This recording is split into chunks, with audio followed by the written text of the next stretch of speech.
Because when it comes to partnership, I think mutual priorities is the first play on, creating art that is something to be proud of from each party.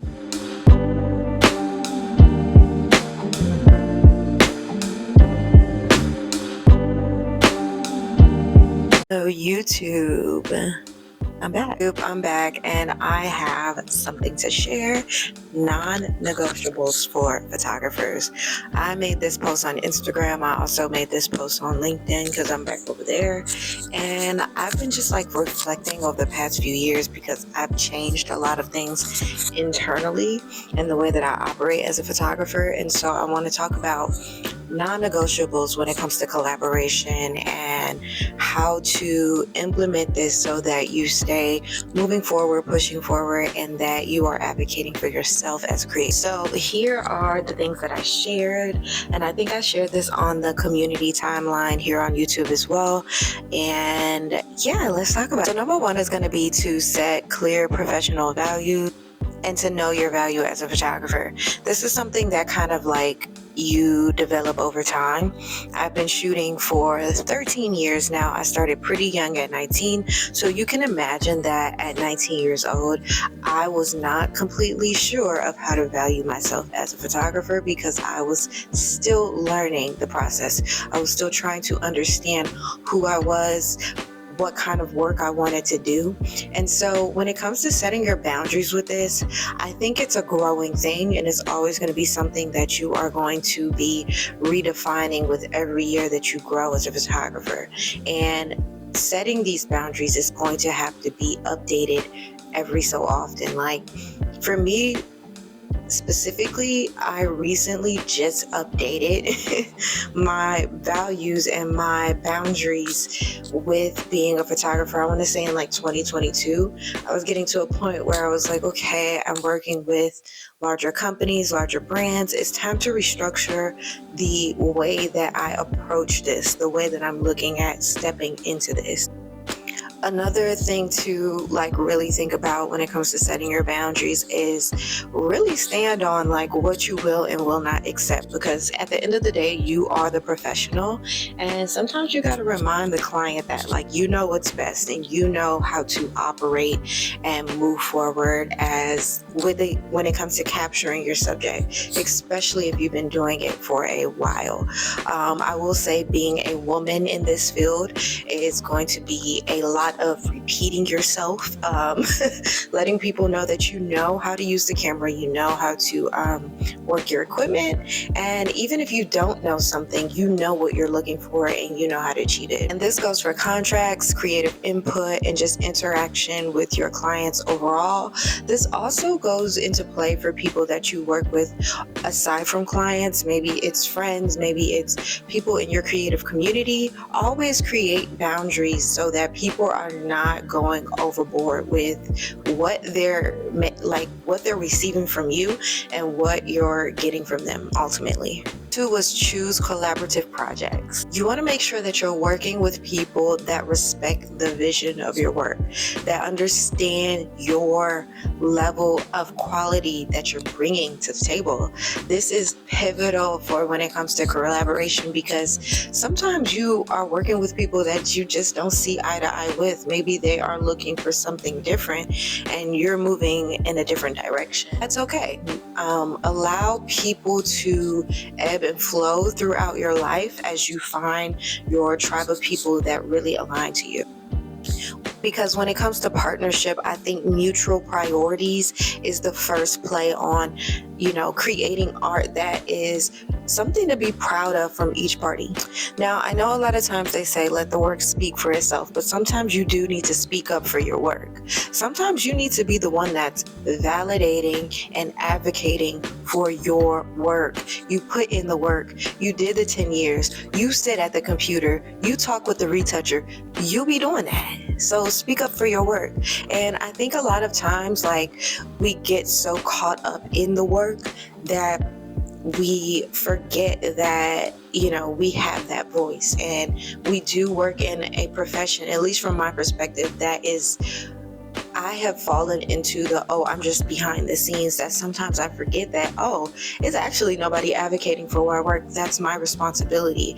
Even if you have representation or you have somebody that is vouching for you, you should, at the end of the day, be the voice of how your work is directed, how you're showing up in the studio, how you're showing up speaking to the retoucher, the producer, everybody. You are advocating for the production at the end of the day. So making sure that you speak up and really show up in the room and be there to be the vouch for the images that you're creating.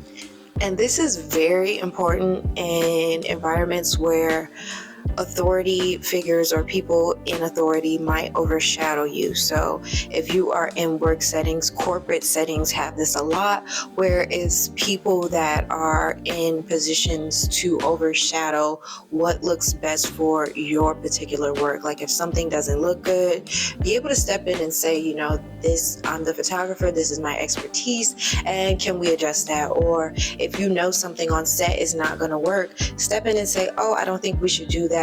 We should approach it this way. Always be open to expressing yourself when it comes to you creating your work.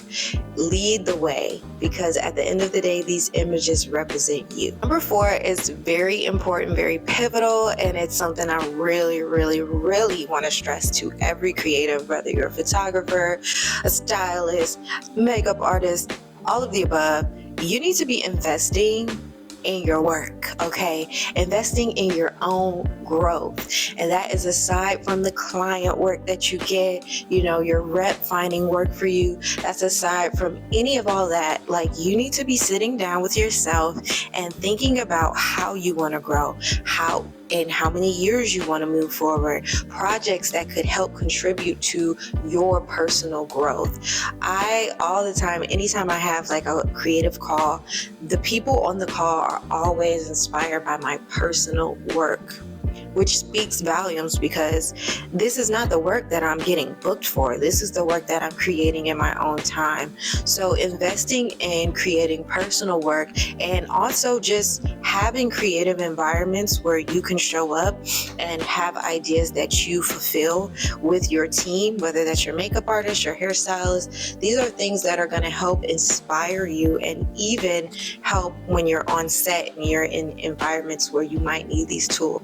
Refining your skills and expanding your portfolio is going to be something that's going to be ongoing for your career. Always be building towards networking and also your long-term goals. Think about where you're going to be in 4 years. Think about where you're going to be in 2 years. Think about projects that you could be doing in 5 years, 6 years. It's always good to be considering how your growth is going to be for you personally. That way you can guide yourself, guide your career. It's so much bigger than, oh, I just want to work with this particular brand and that's it. Think about your career in a legacy kind of way. What do you want to be known for? What do you want to be known for photographing? What light did you bring to this? Number 5 is something that is going to grow over time, and that is to trust your instincts. Always trust your creative vision, your creative ideas. Even if you are on set and there's a bunch of people on set and you're hearing so many ideas from left and right, what is your instincts? What do you trust within yourself? I love when people that I've had the opportunity to meet, others that have inspired me, and they always would tell me, like, you know, trust your instincts, Jasmine. Your instincts are right.